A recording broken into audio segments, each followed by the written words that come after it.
Good morning. It's good to see everybody. I'm Gordon Stedging, the coordinator of this class.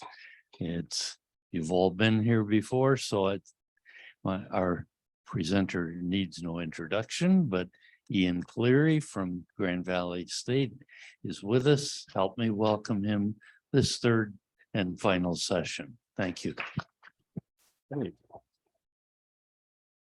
Thank you very much, everyone, and thanks for coming out on what may be an interesting weather day. So the focus today is on members of our microbial population that have the potential to do us some harm. Organisms that are present and in most situations are just part of the community and not doing much of anything to us, but which have the possibility of doing some different things given the chance. And I'm going to focus on two examples, Clostridium difficile, which is a bacterium, and then Candida albicans, which is the fungus that I study. So we'll look at some features of those organisms, some situations where they can cause us some issues, and also some aspects of probiotics that have been used to try and deal with those particular organisms. So an opportunistic pathogen is an organism that has the potential to cause disease, has the potential to cause harm. And there can be different scenarios as to where or when that organism might change from being just a benign member of the microbial population to something that's now causing us some damage. Sometimes it's just an organism getting into a new location, an environment where it's not typically found. So E. coli is found in the gastrointestinal tract, perfectly normal to find it there, but E. coli is also a common cause of urinary tract infections. So if it gets into a new environment, then there's the potential for it to proliferate and perhaps interact with us in a different way. One thing that I've mentioned in an earlier session is, in particular with Candida, is if there's a change in the balance of the microbial population, that can also then lead an organism to being able to cause us some harm. Sometimes that's simply through it being able to grow more easily because its competitors are absent. Sometimes it starts to behave in a different fashion if those competitors aren't around. And then, of course, a major contributor is the host immune state. So we maintain a balance with our normal microbial population. And as long as the immune system is functioning appropriately, the microbes are kept where they should be at a level that is reasonable. And if they happen to escape, we can deal with them. But if the immune response changes, then those same organisms that might not normally cause us any harm now have the opportunity to perhaps spread to other locations in the body and to start to cause serious disease. So again, both of the organisms that I'm going to focus on today are members of the normal microbiome, but are also opportunistic pathogens. So first up, Clostridium difficile, also known as Clostridioides difficile. There's some discussion as to the genus name. Both are still being published, so still haven't settled that one. But it is part of the normal population of the gut. It's not especially abundant. It's not a huge component, but it's not uncommon to find this as part of the gut population. It's an obligate anaerobe, so it only lives in really low oxygen or oxygen-free environments. So it's going to be in the colon, but it's not going to be in other parts of the GI tract.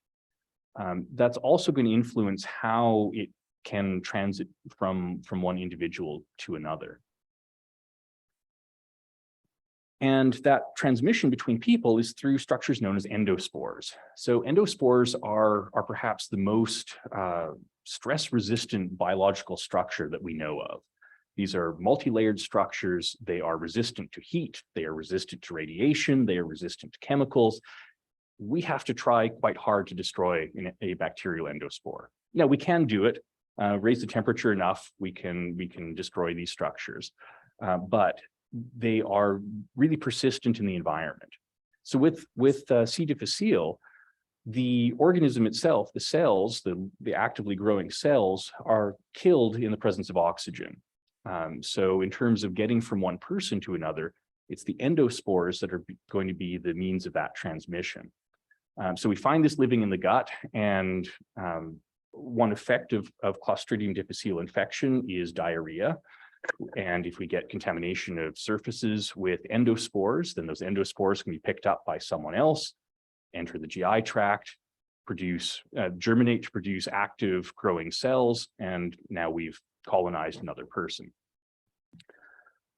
Interestingly, one of the triggers for the germination of these endospores to take us from this inert survival structure back to a living bacterial cell is the presence of bile acids. So it's triggered by being in the appropriate environment. So the presence of these spores, again, is part of how it's transmitted, but it's also part of how we can lead to issues in, say, hospital environments, because we can have these endospores persist. They're harder to destroy if we're cleaning surfaces. And so this can spread from person to person. But again, Clostridium difficile is part of the normal community. It's not unusual to have this as part of the gut microbiome. The issue is when, in particular, when we are affecting the composition of the microbiome and the competitors of Clostridium difficile. So this organism is particularly associated with antibiotic treatments that then wipe out the competitors, allows this organism to proliferate, and then we start to see the effects of this organism on us, because C. difficile produces toxins which can cause some damage to the gastrointestinal tract. And as I mentioned, one of the major effects is that it causes diarrhea, which can be persistent and lead to dehydration. And it's actually the dehydration which can be one of the major problems on top of the direct damage that the bacterium is causing. So this is not uncommon. It is a concern. And so we're interested in understanding how this organism functions and understanding what we might be able to do to influence what's going on in that microbial population to try and limit the effects of Clostridium difficile. So this organism, as I said, lives in the GI tract, and it produces a couple of toxins which have a variety of effects on us. So one is that it can affect the integrity of that barrier of the gastrointestinal cells, and we can get a sense of that here on the left. We've got a cross section of normal tissue. On the right, we've got a cross section and the presence of those Clostridium difficile toxins. So this can affect how effectively the organisms and other materials are being contained. But the toxins also stimulate a strong inflammatory response. And inflammation is a really important part of our immune defense to try and contain and destroy microorganisms, but those same inflammatory responses can cause damage to us. So there's always collateral damage to surrounding host tissues. So we need an inflammatory response to be properly protected, but too much inflammation or persistent inflammation can be detrimental as well. So it's all about that balance. When Clostridium difficile is proliferating, when it's producing a lot of these toxins, we're getting a lot of damage to the host tissues. We're stimulating a strong inflammation, but we're also influencing, in fact, decreasing some of the normal host responses to microbes. So we may be, for instance, decreasing the production of signaling molecules to attract appropriate immune cells. We're decreasing production of things that can damage the microbes. So this organism can be quite successful in this environment, given the chance, given the opportunity. So I'm going to look at a couple of results from some studies that were done with mice to try and better understand the relationship between C. difficile, some of its other competitors in the microbiome, and the effects of antibiotic treatment. So when we've got a sort of a typical bacterial population in the gut, Clostridium difficile is well competed against. So it's not able to proliferate, it's not able to expand its population. There's a lot of competition from the other organisms. So at the top, we've got profiles of the microbiome in mice, both before and after treatment with antibiotics. And there are a couple of different antibiotics were used in this study, but you can see that different antibiotics influence this in different ways. And this part is just strictly what happens if we apply the antibiotic treatment. And so we can see with a cocktail of antibiotics, we get this change, and you can see we've got these large orange bars. We now have a particular group of organisms that is much more abundant than it was before the treatment. With a different antibiotic, we have a different group of bacteria that are able to proliferate. So obviously different competitors are killed off by these different antibiotics. And so we see these changes in that microbial population.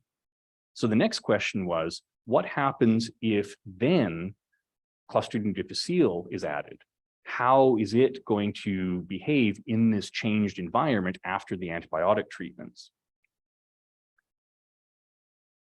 And what they found is that after they treated the mice with the antibiotics, introduced the C. difficile, and then looked at the makeup of the microbiome. And they found that some of the mice were well, and some of the mice became sick. And in the mice that became sick, there were particular groups, these proteobacteria, that seemed to dominate the microbial population. And then in yellow, we've got the C. difficile. So we can see that in the mice that became ill, some there are more than others, but those introduced bacteria are clearly able to become established. They're able to enlarge their population. The mice that remained well actually had a microbiome profile that was not unlike the pre-antibiotic treatment profile. So it really reinforces the idea that the competitors of this organism are important for determining what's happening in this environment, even in the context of an antibiotic treatment. Again, this is done in mice because we can manipulate the mice easily. We can ask the simple questions, but this is a good stand-in for the sort of thing that we might be seeing in a human system. They also wanted to look at what happened longer term. So again, mouse model, antibiotic treatment, and monitoring over time. In the upper portions, this is following the microbiome after treatment, but without adding any Clostridium difficile, and they found that the microbiome returned to a fairly typical makeup several weeks after that antibiotic treatment.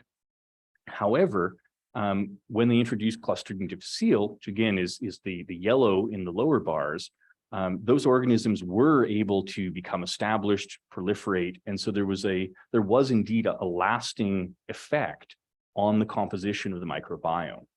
So if we start to put this in the context of humans, where we've got the potential for recurrent rounds of infection with C. difficile, we can start to understand how that might be happening.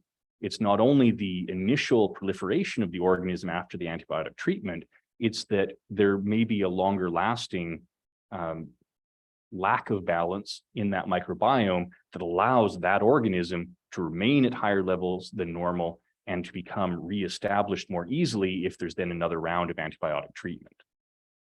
Again, when there's an appropriate mixture of organisms, Clostridium difficile is not a particularly good competitor. If the other microbes are wiped out, Clostridium difficile is able to come back more quickly than some of its regular competitors. And then the other factor is the presence of the endospores. The endospores are resting structures, they're survival structures, they're not active, which means they're not affected by the antibiotics, because the antibiotics are all targeting some type of action in the bacterial cell, whether it's synthesizing new wall material or carrying out some sort of metabolic reaction. They're targeting an action. So the endospores aren't affected. So we wipe out the competitors, the endospores remain, they germinate. We now have this large Clostridium difficile infection, because the appropriate balance isn't there.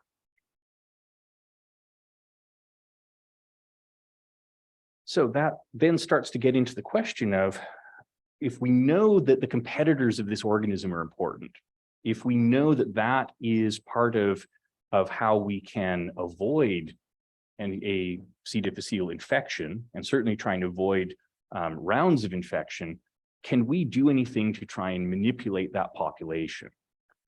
Can we work out what the best competitors are? Because we know that if we put the organisms, again, into a situation where we have a relatively normal makeup, a typical microbial population, we're not likely to get that C. difficile infection.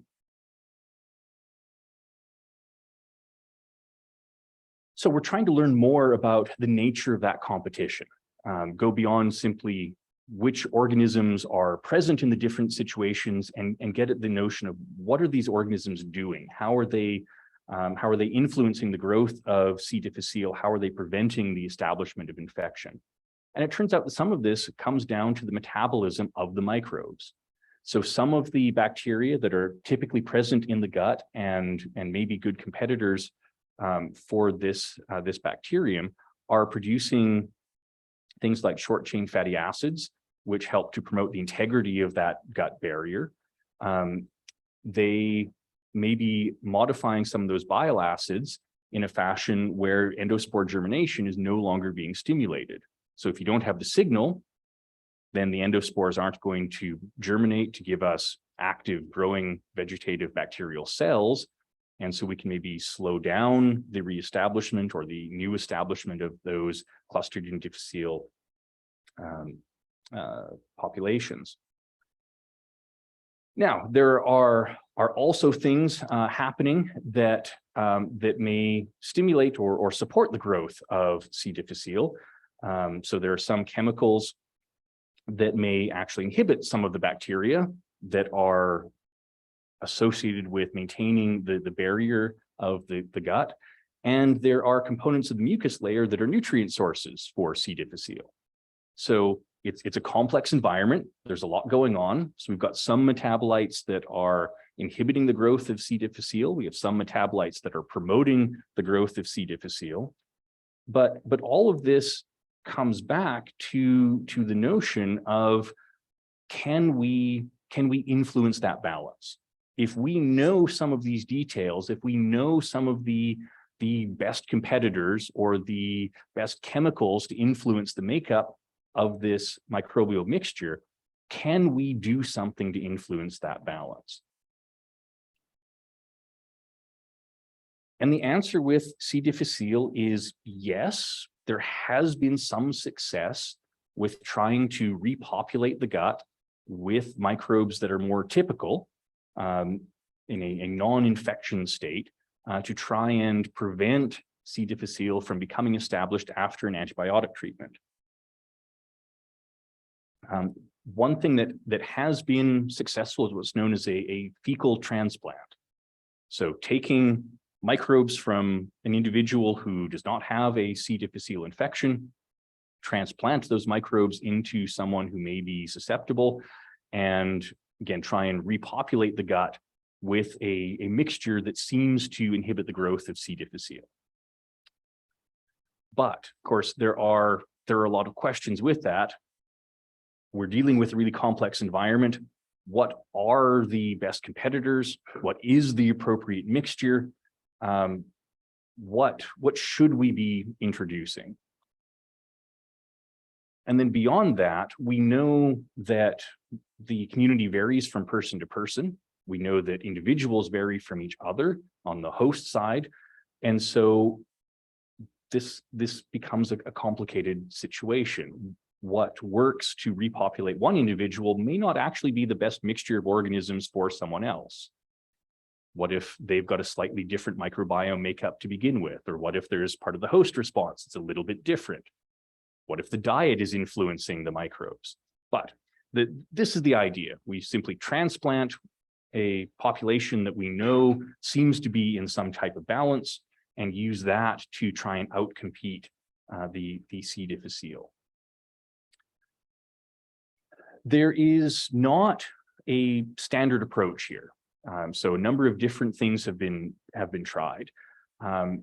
The probably ideal scenario that we would like to move towards is something where we can take a tablet with a mixture of organisms and that will repopulate the gut. It's not invasive, it's relatively straightforward, but to do that sort of thing, we need to know what microbes we need to be introducing. And that's where we still lack a lot of information. And we also have to think about how we're going to get microbes into the gut, because if we're looking at taking something orally, we have to get through the acidic environment of the stomach. We have to, if we're dealing with microbes that are anaerobes that need that low oxygen environment, they've got to survive long enough to get into that environment in the colon and proliferate there. So this is not entirely straightforward. Again, as you can see, a lot of different approaches have been taken. Some are more invasive than others. So this is not something that has become an everyday treatment that we use for anyone who is dealing with a C. difficile infection, but it has been successful in some cases, and it's giving us some ideas about how we might approach this problem. Until recently, so this is a 2022 paper, until this paper, there really hadn't been a lot of rigorous scientific study on the effectiveness of this approach. So this was it's the first study I've come across. It's a larger scale study that is really trying to look at the effectiveness of this transplant approach. So we've got just over 5,000 patients. These were situations where there was established C. difficile infection that had not responded to standard treatments. So one of the things with C. difficile is we can treat it with antibiotics.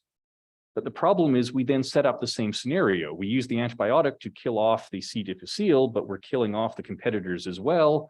And the C. difficile seems to proliferate more quickly than some of the other competitors. So to try and break that cycle, again, looking at approaches like this. And this approach, again, this fecal transplant approach in this study had a really high success rate in these individuals who are not responding to standard treatments.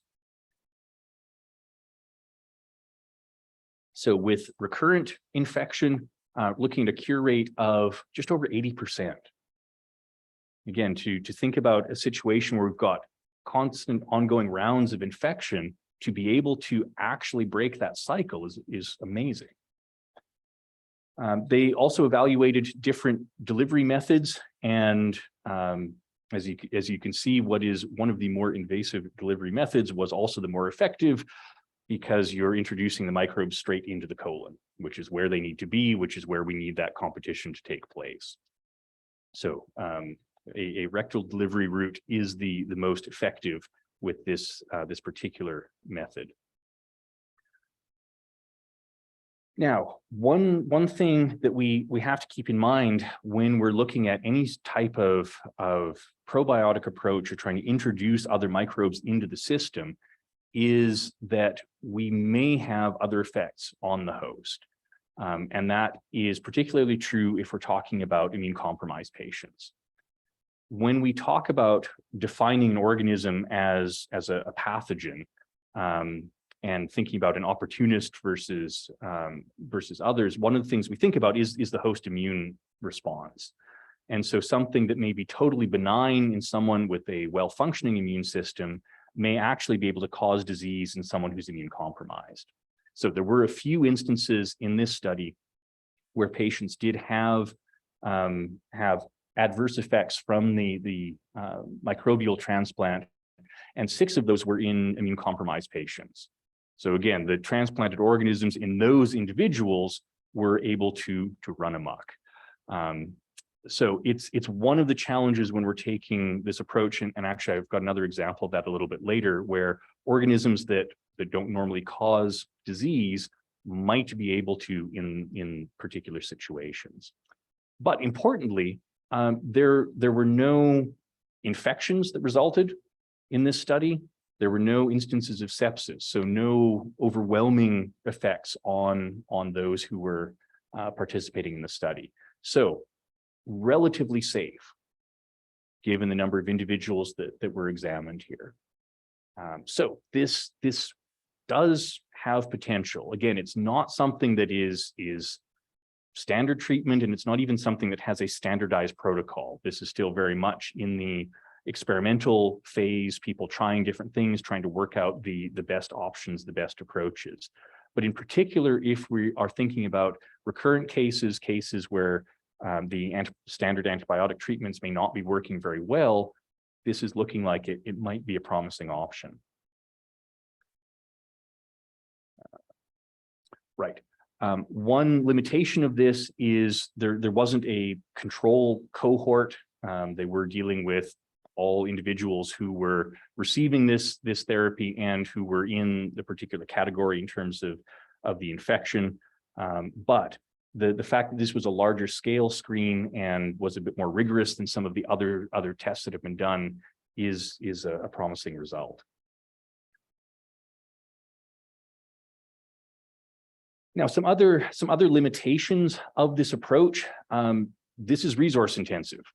So we have to collect samples from healthy individuals. We have to ensure that there aren't any serious pathogens that could cause harm to the people receiving this transplanted material. Delivery, again, resource intensive. If we're looking at something that is sort of the equivalent of a colonoscopy. So it's not simple, it's not easy. But there's interest in this approach, not only for C. difficile, but potentially for other situations that we know may be the result of an imbalance, a dysbiosis in the gut.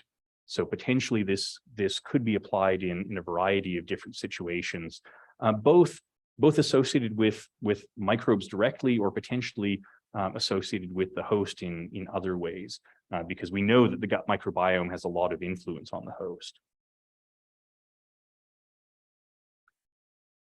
So in 2020, the American Gastroenterological Association released the latest version of their clinical practice guidelines, and they sounded a note of caution when it came to this type of approach, or really probiotics in general for C. difficile.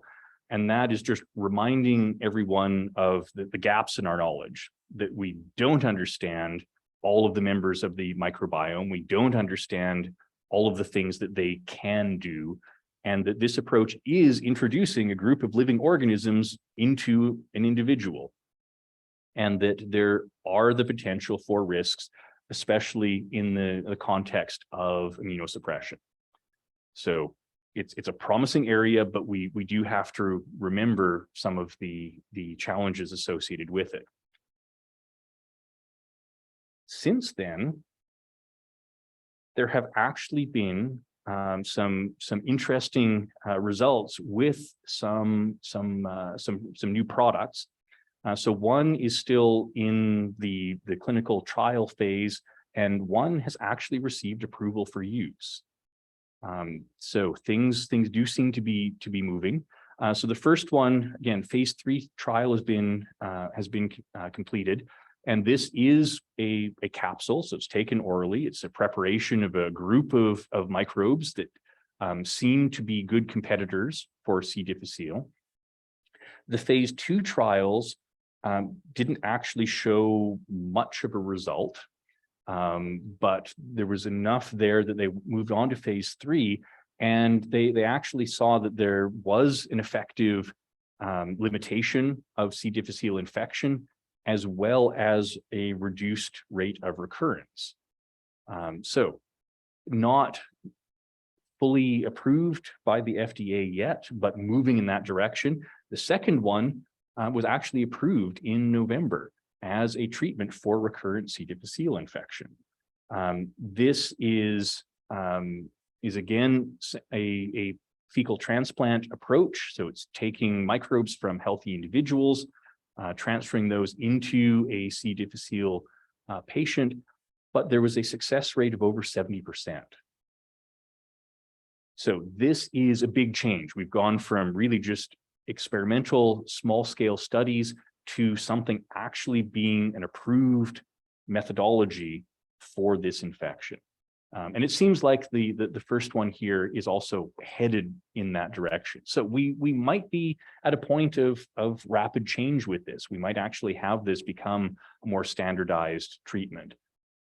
Again, I think one of the things that's always going to be kept in mind is if we are dealing with immune compromised patients, we might have to evaluate the parameters there. What is determined to be safely transplanted in a healthy individual is not going to be the same in someone who's immune compromised.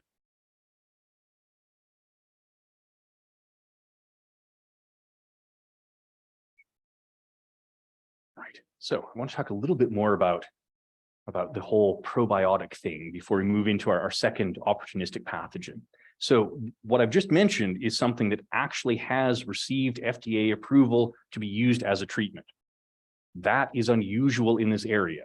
Most of these products are sold as dietary supplements, which means that as long as there are no claims made about risk of disease, there's no approval required. So if you go to the probiotic shelf in the drugstore, there is little in the way of regulation there, both in terms of the claims that are made or in terms of what is going into the product. Now we know obviously the importance of the competitors in the microbiome. We know that if we can shift things, we can influence the outcome. What some of these products will do is a whole other question. Again, the notion is we're going to try and supply microbes that we know are appropriate to be especially in the gut environment, and microbes that we think are of some benefit to us. The list of things that have been well studied and well established is not a long one, but there are lots of interesting things out there. So if we think about if we were going to design a probiotic, what we would be looking for. Well, we want something that will get the organisms where they need to be, where they should be, and where they will be able to grow. And again, things about how we get past, say, the stomach is one part of the question.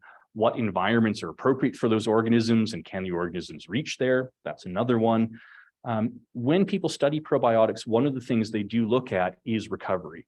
So if someone takes a tablet with a variety of microbes, can we recover those organisms from that individual in the future, in a day, in a week, in a month? So that is one thing, that is a question we can ask. Another question is, well, are we actually changing the makeup, the composition of the microbiome? And in that FDA approved transplant protocol, they actually saw that within a week, there were large changes in the makeup of the gut microbiome in those patients. So that actually was quite effective in making that shift. And of course, we want this to actually do something, right? It's one thing just to detect the microbes, to change the makeup of the population. It's another to actually have an outcome that matters. So 2 or 3 summers ago, I was contacted out of the blue by a local company that makes things like toothpaste and mouthwash. And they wanted to talk about oral probiotics because some of their competitors were starting to sell these products. And they wanted a little more information on the microbiology side of things. And so they asked my thoughts about probiotics. And I thought, well, if we have something that, say, can outcompete microbes that cause dental cavities, that would be fantastic. So, okay, what sorts of things, so we talked about this sort of situation. What are the desirable outcomes? And they were focused a lot on the first one. Well, okay, so if we introduce the microbes, can we recover the organisms? Okay, yep, that's obviously important.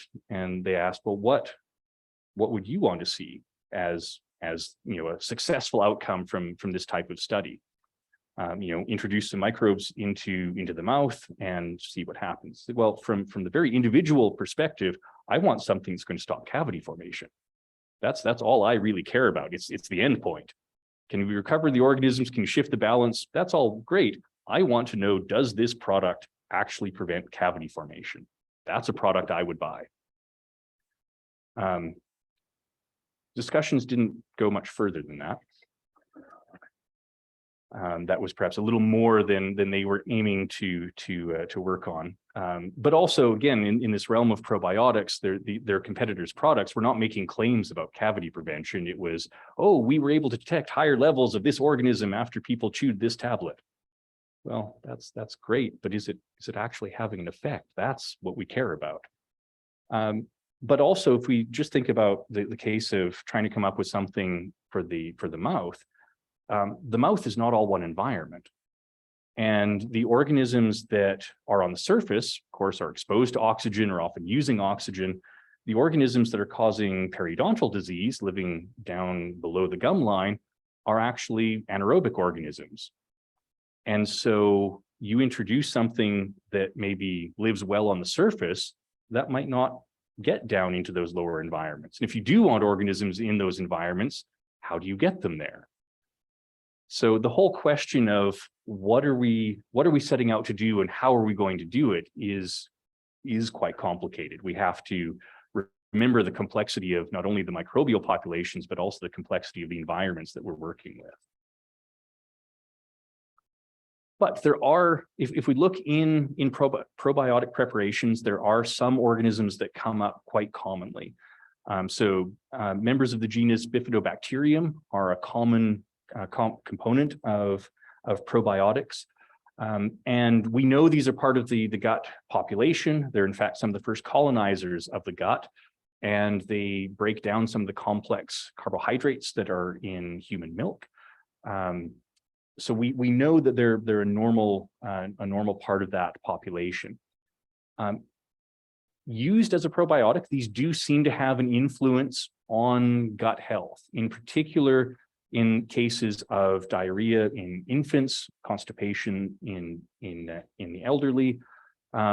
It's certainly not a cure-all, but in particular situations, introducing more of these organisms into the gut does seem to be helpful. And in particular, if we think about infants, it makes sense, since this is an early colonizer, why, if there is some type of gut infection or even just a bit of a disturbance, why introducing more of these organisms might be beneficial. There's some logic to that. Another species that, or another genus that comes up often is Lactobacillus. Again, the lactobacilli are on nearly all of our mucosal surfaces. So these are really common members of the gut microbiome. We know that they are effective competitors for Candida albicans, in particular if we're looking at vaginal yeast infections. Again, introducing some of these organisms, there's some logic to using lactobacilli in a probiotic. Again, there are some studies that indicate that this can be helpful to deal with the severity of diarrhea in some situations, depending on the cause. And so having these as a probiotic does make some sense. They're a regular member of the gut microbial population. They're relatively abundant in most situations.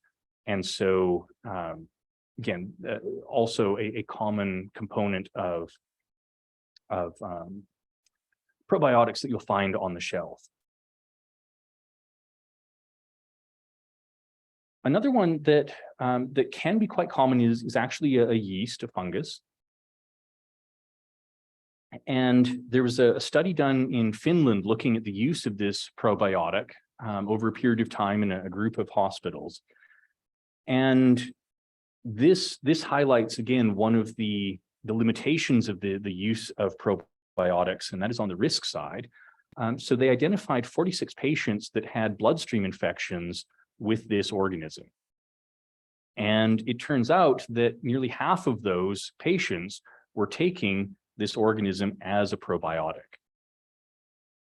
So it's an organism that in a healthy individual is going to be confined to the gut, that isn't going to be able to spread, that isn't going to cause any harm, but in immunocompromised patients has the potential to get out and and spread to new locations.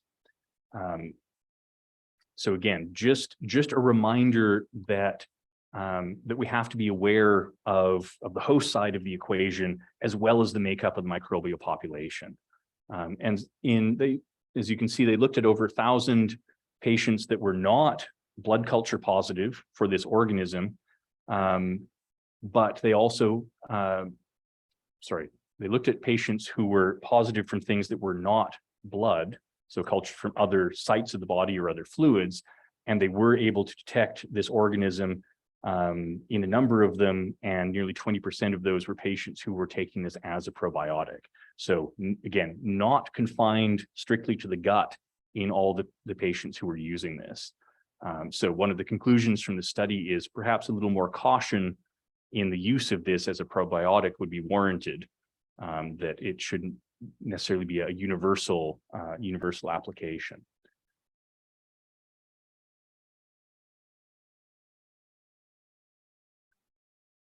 So should we take probiotics? In most cases, they're probably not going to do us any harm.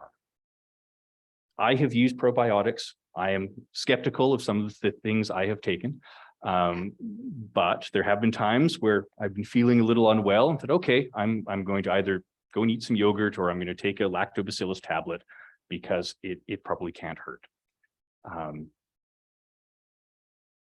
One of the limitations with all of this is just the lack of rigorous study, the lack of things where you have a placebo group and a test group, studies where you're really looking at the clinical outcome, not just, well, we recovered this organism after someone took that supplement.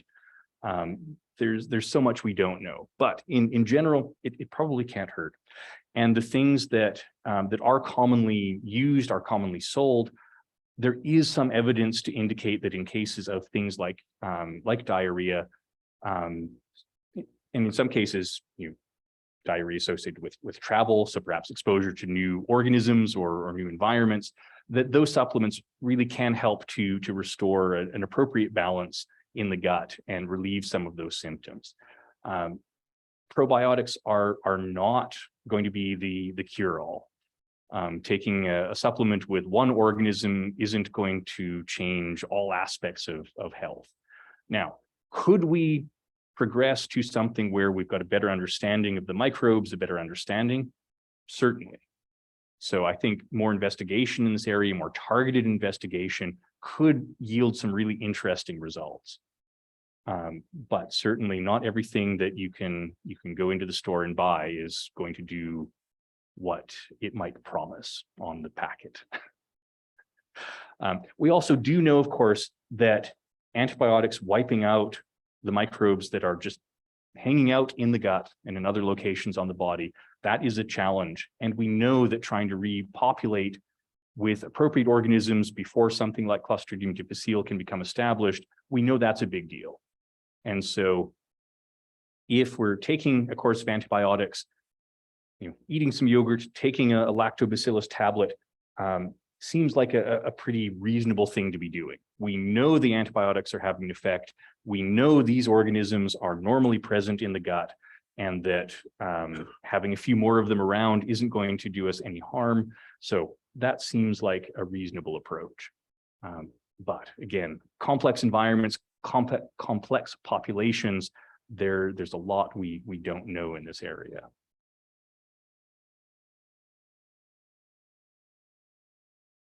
Right.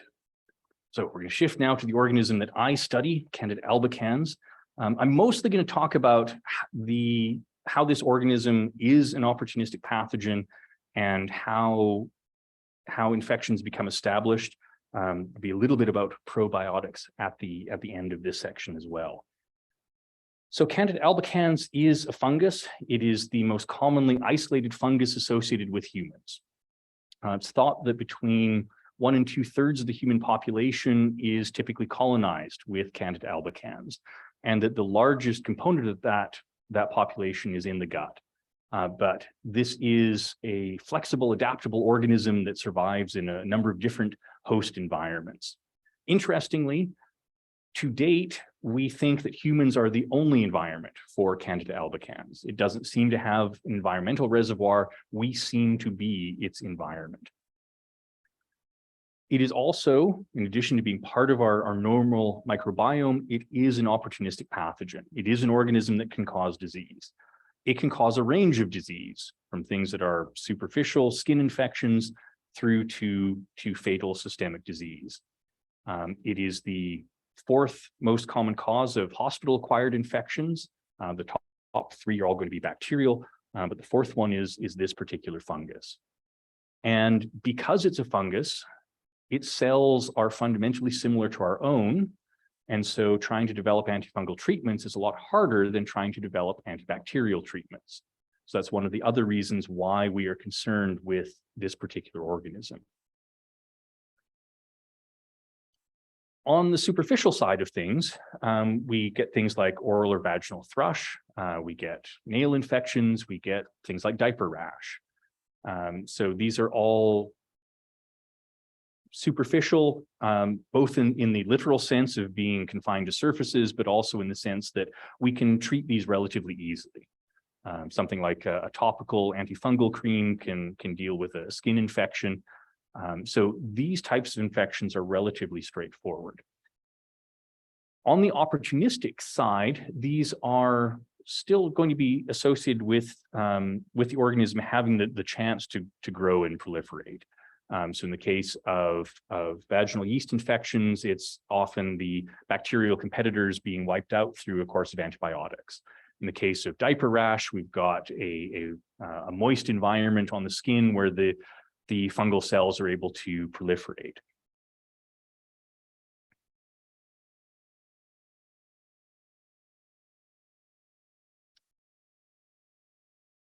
One of the things that's interesting about Candida albicans, again, because humans are the reservoir, it's the resident population that's leading to the infection. So when we're talking about candidiasis, we're talking about something that's known as an endogenous infection. It's your own microbes that are the source. It's not picked up from an outside environment. It's the resident microbes that are causing the infection.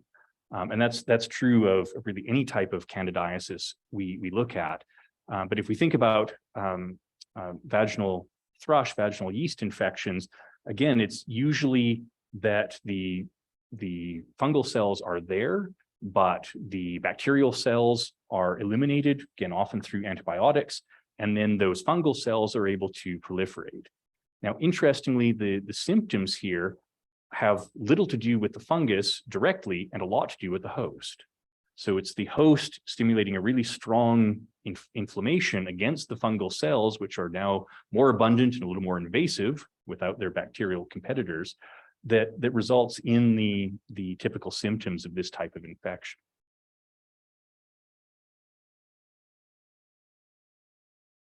It's in immune-compromised patients that we see the serious outcomes with Candida infections. So in AIDS patients, in organ transplant patients, in cancer patients, particularly those undergoing therapies that depress the immune system, the organisms that are normally present in the gut or in other parts of the body are able to get into the bloodstream, disseminate to organs throughout the body, and cause serious disease. Again, superficial infections we can treat relatively easily. Invasive candidiasis, systemic infections have a really high mortality rate, and that's even in the context of having antifungal drugs. Once the organisms are in the bloodstream, they're able to get into all kinds of locations, and so we can have effects throughout the body as a result of this infection. Again, the source is the resident microbes already colonizing. But what's changed, the opportunity here, is the host immune state. So normally we're in a balance with the fungal cells, but the immune system declines for some reason, and these organisms now are better able to get into new locations in the body.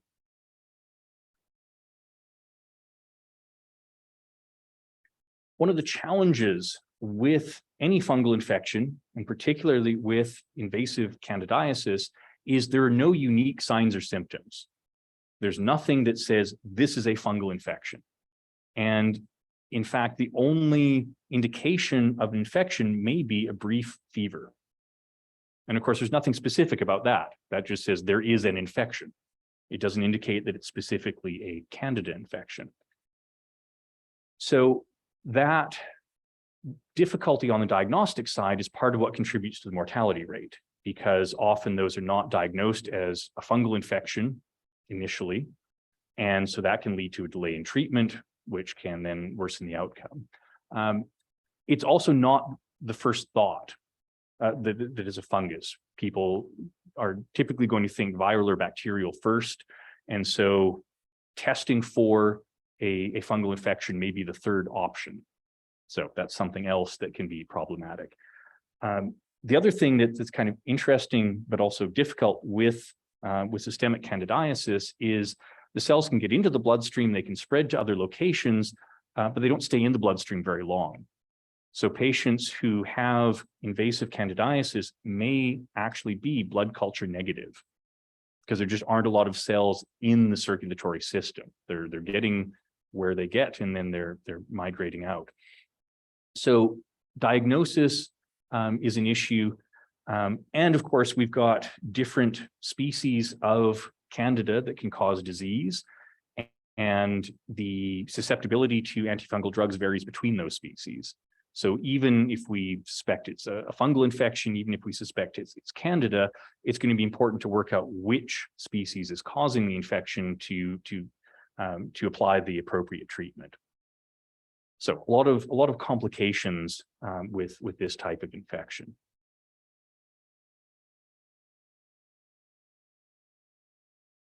One of the features of Candida albicans that is relevant for how it's able to cause disease is this organism can grow in a variety of different cellular shapes. And so we have, and we know that each of these cellular morphologies contributes to disease, because if we look at an infected tissue, we find all of these different forms. So we have yeast cells that look very much like Saccharomyces cerevisiae, baker's and brewer's yeast. But we also have extended filaments, both pseudohyphae and true hyphae.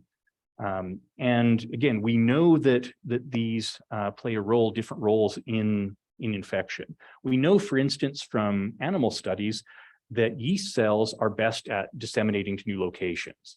They travel easiest through the bloodstream. They're best at attaching to the walls of the blood vessels and then moving into the tissues. We know that the filamentous forms are important for the cells sticking to each other and for building up biofilms. So Candida and other microbes can grow in these structured communities of cells encased in a gooey mass of secreted protein and carbohydrates. And Candida biofilms form readily on implanted medical devices. So artificial heart valves, artificial joints, or perhaps not an implanted example, but on denture material. So lots of non-living surfaces that we use in medical treatments are a great surface for Candida albicans to attach to proliferate, and then form these biofilms. And it's thought that we generally start out with some yeast cells, which then filament, and then we get this complex community of microorganisms. In order to get a well-structured biofilm, we again need those different morphologies, those different cellular shapes. So we know that there's that close connection between morphology and being able to form biofilms, and therefore being able to effectively cause disease. What I study is the regulation of morphology. So how do the cells take environmental signals from the host, indicating what type of environment they're in, integrate that information, and then stimulate that change from yeast to hypha.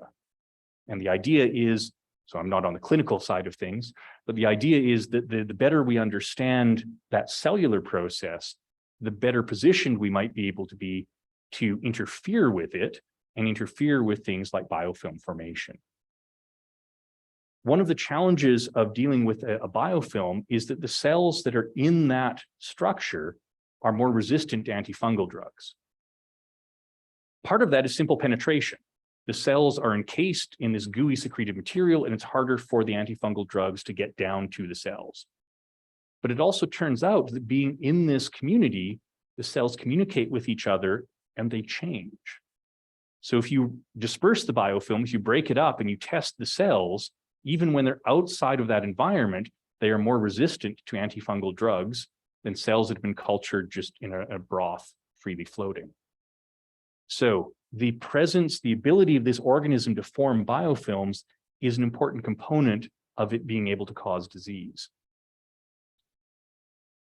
Which then leads to the question, if we have biofilms forming on an implanted medical device, how are they getting there? Are they being introduced with the device? Are they coming from the skin? Or are they coming from the bloodstream and then establishing themselves on that implanted device? And people have tried to address that question. And one study was done in a rat model using implanted venous catheters. And so they would place the catheter, introduce the organisms, and then remove the catheter and see if a biofilm had formed.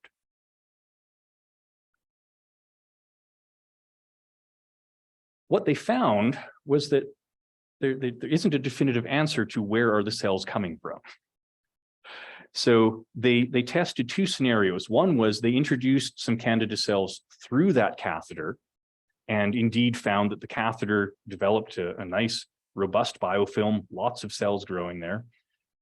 But they also tested injecting cells into the tail vein, so into the circulatory system, and they found that the catheter was colonized from that source as well. So if we see a catheter biofilm, it could be that cells are introduced from the skin when the catheter is placed, or it could be that that catheter becomes colonized because cells, say, escape from the gut, get into the blood, and then find a new location on which to grow. And there are people who are very firmly in one camp or the other in the field. But the answer is we just don't know. When we see these types of infections, we know they're coming from the resident microbial population, but are they escaping the gut? Are they getting in from another source? It seems like all of those possibilities are viable options. But we do know that catheters are readily colonized, and the presence of those biofilms becomes a real problem.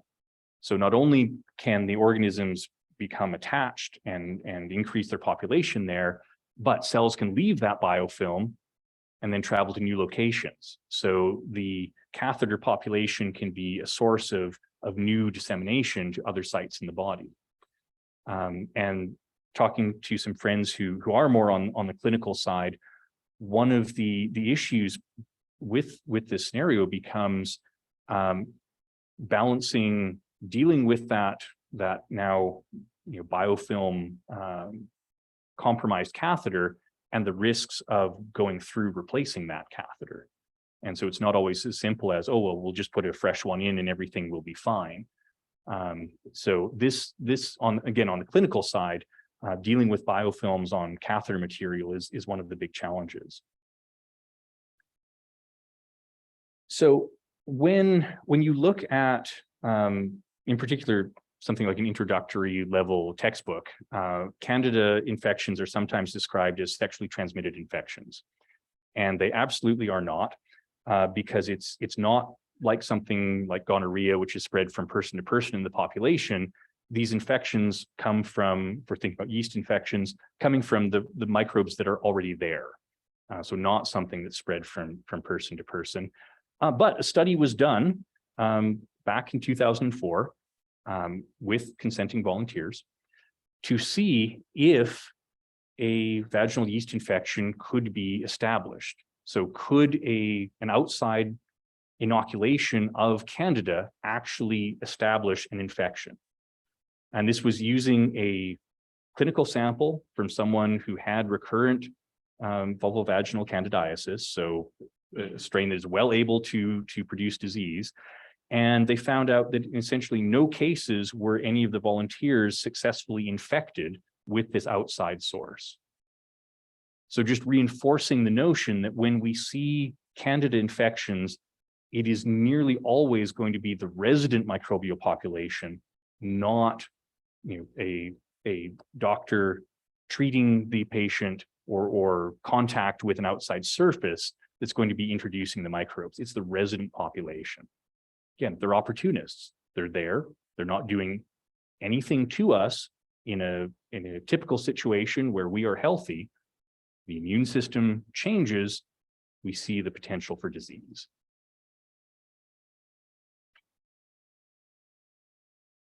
So back to the whole notion of the probiotic side of things. So there has been interest in probiotics and Candida because we know that in particular with vaginal yeast infections that the lactobacilli are really important competitors.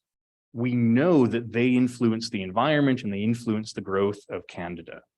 So we should have the potential for using probiotics, we think.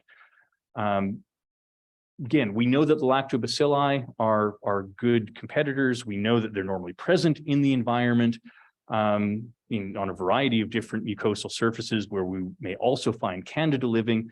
And so there's an indication that there might be some benefit there. There's also been interest in probiotics in terms of Candida growth on denture materials, because again, it can be quite difficult to get rid of Candida biofilms on that denture material. And there have been some studies done. They've looked at, again, taking something like a rinse or a tablet to introduce some bacteria into the mouth to try and reduce the growth of the Candida cells. And they found, again, a measurable change in the bacterial population, but not a change in the actual clinical outcome. So we can influence the population, but not in a way that seems to matter for the situation we're trying to deal with. But again, there's some logic. If we can shift the balance a little bit in this environment, try and limit the growth of Candida, maybe that's somewhere that a probiotic could be successful. But to date, there isn't anything clear cut where we've got something that can affect Candida growth in the oral cavity. Again, focus on denture materials because of that connection with biofilms and difficulty with getting rid of Candida on those surfaces. But there's also interest in terms of oral probiotics and oropharyngeal candidiasis. That is quite common in AIDS patients. And so and it's something where we can get recurrent infection and recurrent rounds of antifungal treatments. So if we had something that was an effective oral probiotic in that environment, that would be a great benefit. But so far, nothing out along those lines.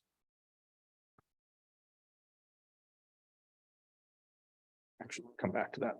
So I want to end by just taking a couple of minutes to talk about one little bit of current research in my lab. So to shift a little bit away from the microbiome side of things and focus on well, how do we learn more about this organism side of things? And I'm just going to share a couple of results. And this is looking at a gene that we actually don't know anything about its function. It doesn't even have a name yet. It just has a number. Which also means that when we're hoping to publish a paper on this in the summer, we have to come up with a name. So that's one of the things we have to work out. What should we call this thing? So we study the regulation of filamentation. So how does Candida change between these different morphologies? We know that if we have strains that are unable to change, that if they're only yeast or if they're only hyphae, and we infect an animal system with those strains, we have reduced virulence, reduced disease. So, and we know that strains that can't shift between morphologies also make really poor biofilms. So we know that this shift is a major factor for how this organism is able to cause disease.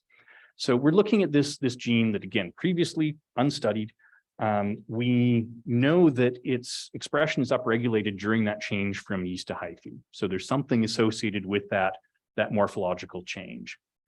And the closest match in Saccharomyces cerevisiae is a calcium transporter. And so that's where we started. We built some strains where we deleted or overexpressed this gene. We stuck the strains into lower high calcium, and there was absolutely no change in the growth. So it turns out in Canada, this gene has nothing to do with calcium. So not a great start to that particular experiment. But we noticed a few other things, and we started looking at other metals. So if it's not interacting with calcium, might it have to do with some other metal ions? And so we've looked at copper, zinc, iron, magnesium, and it turns out that, again, we don't know. So we don't know the biochemistry here. We don't know exactly what the connection between this gene and the metals is, but we know that if we remove the gene, all of a sudden we have increased resistance to elevated copper. And we know from another experiment that if we overexpress the gene, we see sensitivity to zinc. So how all of this is working, we're not entirely sure, but there's a connection between this gene and the organism being able to respond appropriately to these different metal ions. In the lab, we can embed the cells in solid medium and look at how they grow. And it's thought that this is mimicking what's happening when the organism is growing in a human host in an organ. So we've got physical pressure and we've got reduced oxygen concentrations. And growing in this environment is something that stimulates filamentous growth. And so we tested our strains in that environment. And what we found is that overexpressing this gene actually gave us increased filamentation. So this is an early photo before even a wild type strain is doing much of anything. Our overexpression strains are already starting to filament. So again, indicating that there's a connection between this particular gene and that transition from yeast to hyphae, and perhaps something specifically connected with the signals involved in being in this environment with that surrounding physical pressure.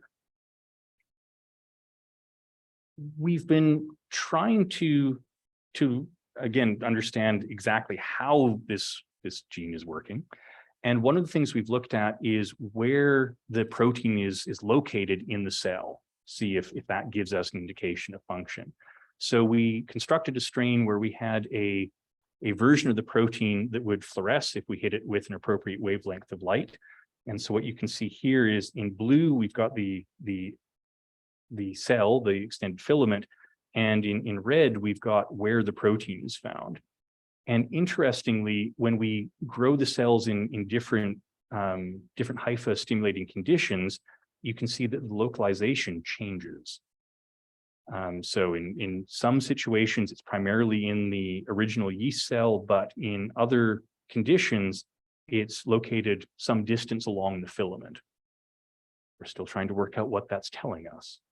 But again, there's a clear link between whatever this is doing and that growth in the filamentous form.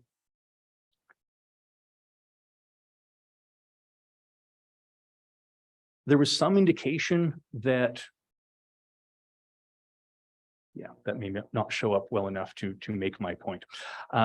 There was some indication that this may be associated with a particular structure in the cell with the smooth endoplasmic reticulum. And so we constructed a strain where we could look at both where that organelle was and where our protein was. And what is not showing up on the projected image is that there actually is a difference in the localization. So it's not in the place where we first thought it was going to be, but again, does seem to be going to particular segments along that filament. So still some open questions there, but we're gradually building up a picture of what this particular gene is contributing to that filamentous process. So to take it back to, well, how does this fit in with the organism and endogenous infections and that whole story? Again, one of the challenges with Candida albicans is we've got limited options when it comes to antifungals. We've got 2 or 3 classes of antifungal drugs that are used most commonly. The azoles all target one metabolic process in the cells. So what we really need are other options. other targets. And one focus of the basic research side of things is looking at morphology, looking at the regulation of that change between different morphologies to try and come up with different targets and things that are different from what are happening in our cells. Okay? Because some of the proteins that are involved in that change from yeast to hyphae are particular to Candida. They don't have equivalents in human cells. So you can imagine that if we can come up with one of those as a target to say block this change in morphology, that may have limited effects on us because our cells aren't behaving like this. So that's the link between sort of what my students and I do at the bench and the bigger picture on the clinical side. And with that, I'm happy to take any questions you have about probiotics, Clostridium, or Candida. We have a couple comments from the chat, particularly about probiotics, or a couple questions, Sure. I'm sorry. Is there an advantage to using a live probiotic, for example, refrigerated at a health food store versus a commercial brand tablet or capsule? Right. I'm not sure I have a good sort of scientific answer to that question in terms of has that been tested and have differences been seen. But from the sort of, I work with microbes all the time perspective, it shouldn't make any difference. If it's the same organism, then taking the tablet or eating the tub of yogurt, it's both entering the body the same way. It should have about the same effect. Now, if one has a different mixture of organisms, that might be a bit different. But the probiotic tablets, yes, it's in a tablet, but the cells are not actively growing, but they're not dead. They're just inert. So in both cases, you're going to be getting ultimately live bacteria in the gut. And the other question did relate to the yogurt. Is there any difference between plain yogurt and yogurt with fruit? How much I like to eat it. But on the microbiological side, no, because any of the flavors are really added after you already have the yogurt established in the bacterial population there. I like strawberry. Yeah, I was a nursing home doctor for a number of years, and we saw a huge change in the Clostridium difficile infections in the last 10 years. Okay. There was, prior to that, the number of infections was rare. We hardly ever saw it. If somebody had diarrhea, that we didn't think about that unless it just seemed to persist and didn't want to go away. Mm-hmm. Now, it's the first thing you think of, Right. because the number of infections increased by at least tenfold, maybe more. Wow. And we think that it might have to do with the fact that the bacteria has mutated, so that now something is different, Mm-hmm. and it now is much more effective in causing infection. And it became one of the reasons why we were even more reluctant to give antibiotics than we would previously. Before, we knew that giving antibiotics would result in resistance. If you overused the antibiotics. And so we were always under some pressure not to use antibiotics for that reason. But now this is becoming an even more important thing not to use it. I've had some patients that have had recurrences that just seem to happen over and over and over again. And getting rid of those recurrent infections was problematic. Yeah.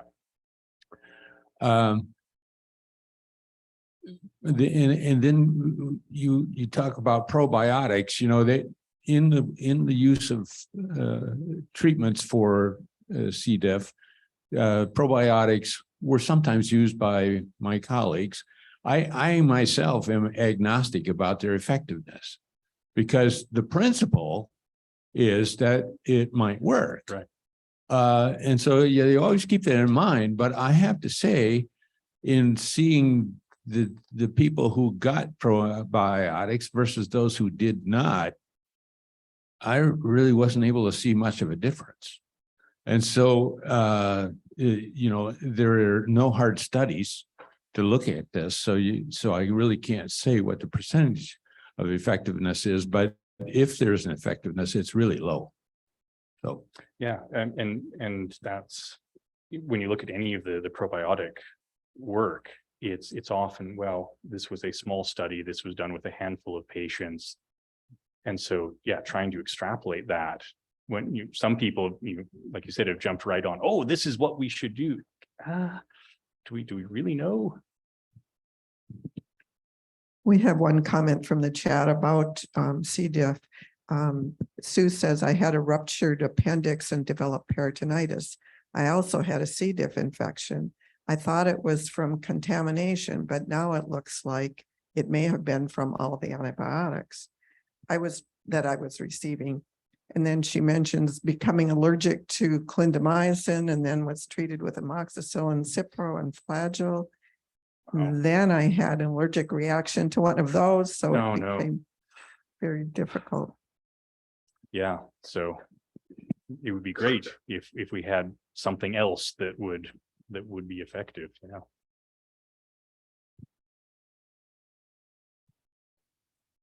Going back to the work that your lab does, can you explain how you successfully overexpress a gene?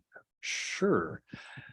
So we've got happily a number of tools we can use. So we place the gene under the control of a different promoter than normally regulates its expression. So we've got a regulatory sequence in front of the gene, for those who don't have a genetics background. And we've got different options. So some of those are just always on at a fairly high level. We also have some versions we can regulate. So we add a chemical to the growth medium and we can switch the gene on or off. And that lets us ask some more refined questions about what happens if this normally isn't expressed in a yeast cell and we now make it express a lot of that? What if anything changes? Or what happens if we're in the middle of the transition and we switch that gene off? So yeah, we happily have a number of tools we can use.